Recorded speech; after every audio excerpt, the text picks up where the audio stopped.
Miss হবে না আপনার পছন্দের টিভি শো। দেখুন জি5 অ্যাপে একদম ফ্রি। চেঞ্জ করো নি কেন?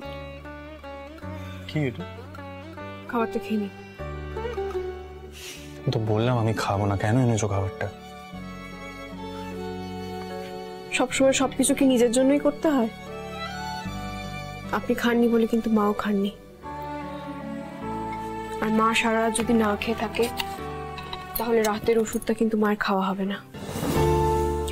তাই বলছি, ইচ্ছে না করুক, খিদে না পাক, খাবারটা খেয়ে নি, মায়ের জন্য অন্তত খেয়ে নি।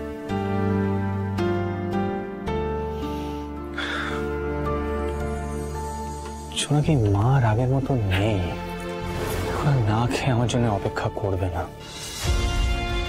অনেক বদলে গেছে জানো তো মা। আগে আমার দিকটা বুঝতো, এখন আর বোঝে না, এখন শুধু জাস্টিস মেকারের দিকটা বোঝে।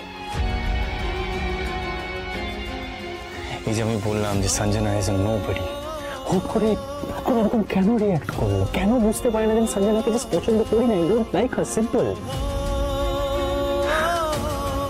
বদলে গেছে মা।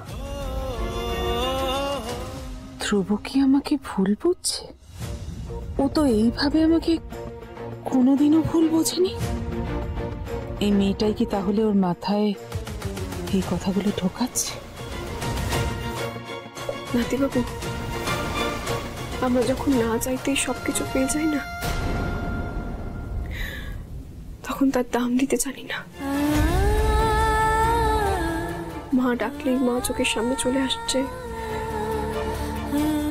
তাই হয়তো আপনি বুঝতে পারছেন না।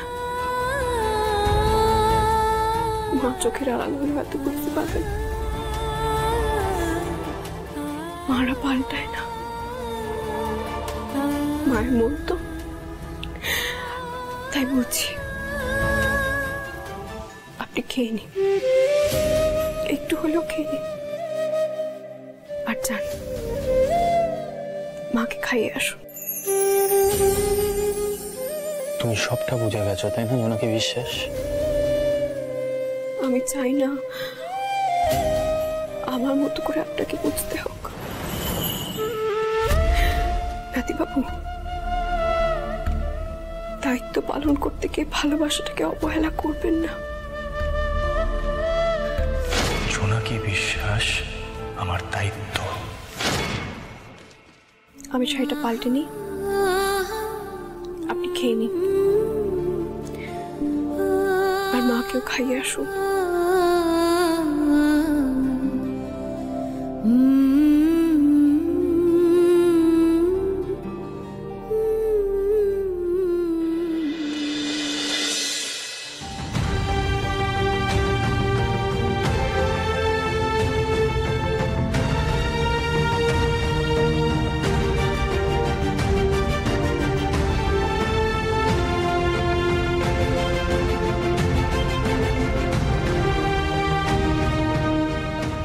আমার মনের কথা তোমায় বলে বোঝাতে হবে মা।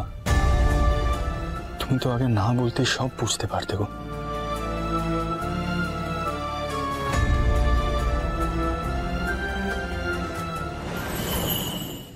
জি5 ডাউনলোড করুন আর সব এপিসোড দেখুন একদম ফ্রি।